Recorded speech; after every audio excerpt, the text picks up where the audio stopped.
Bien, bonsoir pour cet épisode donc consacré au chasing. C'est le Zod d'Artixel et on va chasser un pingouin Atom RC. Donc là c'est le lancement du Zod, indiqué un peu plus haut. L'avantage du Zod en fait c'est qu'il est assez simple, hein. Il y a vraiment deux cerveaux donc c'est dual right et ça marche quand même pas mal, c'est très facile, ça permet d'embarquer d'énormes batteries. Et donc à l'occasion, là, c'est une lithium-ion en 2P 4S. Et donc c'est des cellules molicelles qui sont censées donner 40 ampères chacune. Donc en 2P, c'est-à-dire x2, ça ferait 80 ampères. Donc là, on a vu en au démarrage, il demande au maximum 30 ou 40 ampères, 40 ampères, 38 ampères. Et on voit que ça fait chuter énormément la batterie, donc ça me pose quand même pas mal de questions sur la réalité, parce qu'en fait on demande la moitié des ampères que pourrait fournir cette batterie de façon théorique, hein, puisqu'il est censé donner 80 ampères de pic, en, voilà. Et dès qu'on lui tire 40 ampères, elle chute au minimum, quoi, c'est-à-dire à moins de 14 volts. Et donc c'était pas normal, parce que là on voyait qu'au démarrage, on est à peu près à 90% d'accélération. Voilà, donc là, hop, on va se faire un petit chasing. Et on voit passer le petit avion au milieu, là, en plus bas que moi, voilà, je le rattrape. Et donc voici la première partie du chasing. Bon, il y en avait une petite partie avant, mais on voit juste l'avion passer et je le rate. Et voilà, là, c'est le problème de ce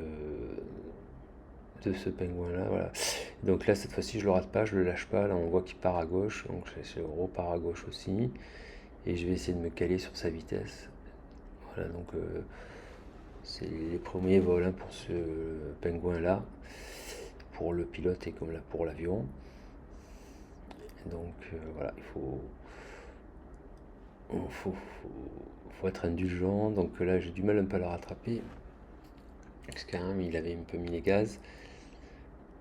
Donc on va vers la deuxième partie. Donc c'est quand même la première fois où j'arrive à voler en deux avions FPV. Et voilà, donc ça faisait un petit moment que j'attendais ça et je suis assez content. Voilà, donc là c'est bon, là je me suis calé sur sa vitesse, plus ou moins, et l'altitude et compagnie. Donc on arrive sur lui. Et c'est toujours très agréable de voir voler son champ. Moi j'ai le même pingouin, hein, j'ai exactement le même. Super, super intéressant de le voir voler. Donc là, ce matin où il n'y a pas de vent du tout, donc on voit il n'y a aucune turbulence, il bouge quasiment pas l'avion.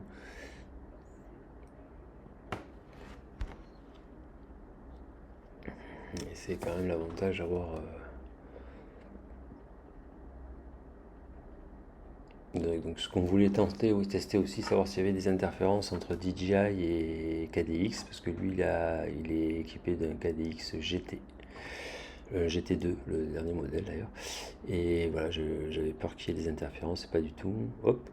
Donc là, je l'ai remis au ralenti parce que je m'approche tellement que on voit l'ombre du Zod sur l'arrière de l'avion. Hop, voilà, on le voit apparaître à peine.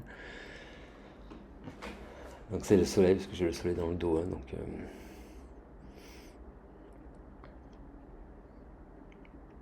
voilà, donc là on est dans le pingouin, on n'apercevra pas le Zod. Je crois que je me rappelle plus, ouais, non, on le voit pas. Et par contre, voilà, c'est là où on s'aperçoit il y avait une erreur dès le départ, et d'où les glitches qu'on voit là, c'est qu'en fait il est parti en 3S, et donc en fait il n'a pas fait attention, il a mis une batterie en 3S au lieu d'en 4S. En fait là on voit que dès qu'il est à 90% de gaz, on voit une baisse du bitrate, et le bitrate il descend à 7, là on voit 7. Et ça correspond à la puissance qu'il demande en fait, hein, parce qu'on voit que ça descend à moins de 10 volts, à moins de 11 volts. Et il demande quand même 20 ampères, quand même moins que le Zod finalement. Mais on voit de toute façon là il est en 3S, hein, on a failli le perdre parce qu'en fait, là on voit bien que je me posais des questions sur pourquoi ça pouvait baisser en transmission et en fait je pense qu'il manquait de watts. Il manquait quand même pas mal de watts et c'est un coup à perdre l'avion. Bon, après j'ai pas fait attention quand il a chargé la batterie à l'intérieur du boîtier. Et voilà. Donc, bon, il se trouve qu'on s'aperçoit que quand même, il y a un avion, le Pingouin est capable de voler avec du 3S. Voilà. Mais bon, voilà, dès qu'il vole là 50% des gaz, soit jusqu'à 64% des gaz, on voit que ça marche très bien. Le bitrate il change plus du tout, il n'y a plus du tout les glitches qui apparaissent sur les côtés. Donc on voit la transmission elle est stable, et donc c'est bien que euh, en tirant deux fois moins d'ampères et il baisse moins le voltage. Voilà. Il faut voir qu'en plus le GT il consomme 2 ampères. Non, un peu moins, beaucoup moins.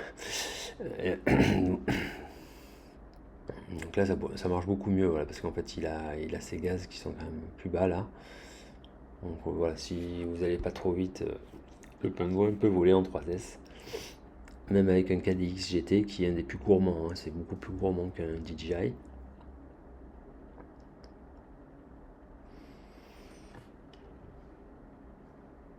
Hop, et là on reprend la deuxième partie du chasing. Moi je ne l'ai pas lâché en fait, hein, on a dû voler ensemble plus de 10 minutes. Et c'est intéressant, voilà, comme ça on a de belles vues du Pingouin en action. Et voilà, donc de toute façon on va se perfectionner, hein, c'est le premier vol. Ouais, on m'envoie que je vois que je suis à 25% des gaz et bon, je le vente arrière, hein, mais je vole quand même déjà même à 30% à plus de 50 km/h. Hop, là, je l'ai remis au ralenti. C'est la fois où je suis le plus proche. Ça permet de bien l'observer.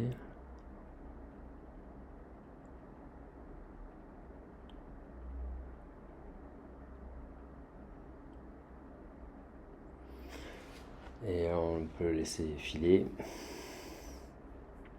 Donc on voit que voilà, si on ne tire pas sur la batterie, le voltage il reste quand même assez haut, parce que je suis encore à 15 volts.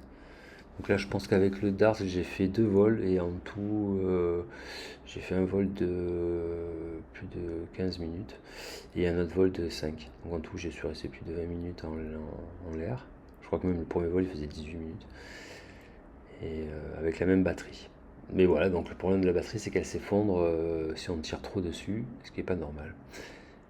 Donc là on voit on est à 75%, ça va encore, il n'y a pas de glitch, il reste à un bitrate normal, donc on est sur le Pingouin. Et dès qu'il va augmenter la vitesse, ça va s'effondrer. Voilà, donc là il vient de passer à 80%. Et on voit la transmission, elle va partir en vrille. Donc ouais, jusqu'à 75%, ça pourrait passer. On dirait là, on voit qu'il reste stable. 64, là, ça va encore. Voilà, à 80%, ça y est, premier glitch. Donc c'est immanquable. Là, je sais pas comment on l'a pas perdu. Donc là, ça va partir vraiment mal. Parce qu'en plus, là, il passe derrière des arbres. Enfin, il est assez bas et il est derrière des arbres. Donc là, il a quasiment perte. Parce qu'on a zéro signal et il va se mettre en. Heureusement, on va le mettre en RTH direct. Et en l'ayant mis en RTH, il retrouve son chemin. Et on va récupérer la vidéo là dans les secondes qui suivent. Voilà, on voit bien en retour tout homme. Et donc il est à 50% de puissance et il rentrait tranquillement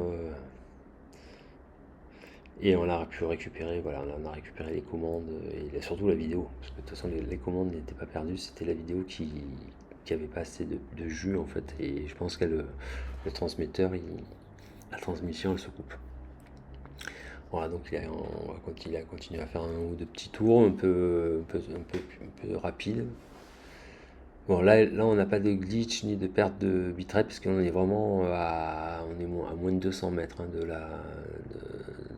de l'émetteur et du récepteur. Donc c'est pas assez quoi pour. Enfin, c'est pas grave là. Ouais, donc là, un dernier petit tour et il va rentrer, se poser, en sachant que c'est le vol sûrement le plus dangereux que j'ai fait jusqu'à maintenant, puisque enfin que j'ai assisté, c'est pas moi qui pilote, c'est le pingouin là. Et c'était le plus dangereux, hein, parce que voler en 3S alors qu'il est prévu pour du 4S. Voilà, donc en plus là il vient se remettre au même endroit où il y avait le problème.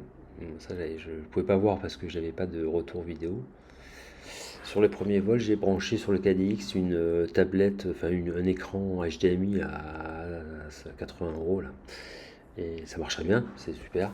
Ça permet d'avoir le retour vidéo et j'aurais pu voir l'erreur dès le départ. Mais là, donc petit atterrissage. Là, c'était un pingouin sauvé de justesse. Et un chasing qui était quand même pas mal. Donc là, on voit le pingouin au passage posé. Et moi, je vais faire mon petit tour d'approche, là, un ou deux d'ailleurs, parce que je crois que le premier était un peu serré. Et donc, je vais un peu agrandir mon EPR, là, et hop, et rentrer. Voilà, c'est un peu court quand même, là, pour faire un deuxième virage. Donc voilà, je repars sur un truc. Et on voit toujours, donc, une vitesse assez intéressante. À 50 km/h, à 50% avec le vent de face, ce qui se traduit par du 70 km/h vent arrière. On gagne vite 20 km/h grâce au vent. Et on voit, je suis gaz à zéro et je suis encore à 60 km/h. Ce qui me fait me poser assez rapide, enfin assez vite, mais bon, ça s'est bien posé quand même. Voilà, donc merci d'avoir regardé et à bientôt. Au revoir.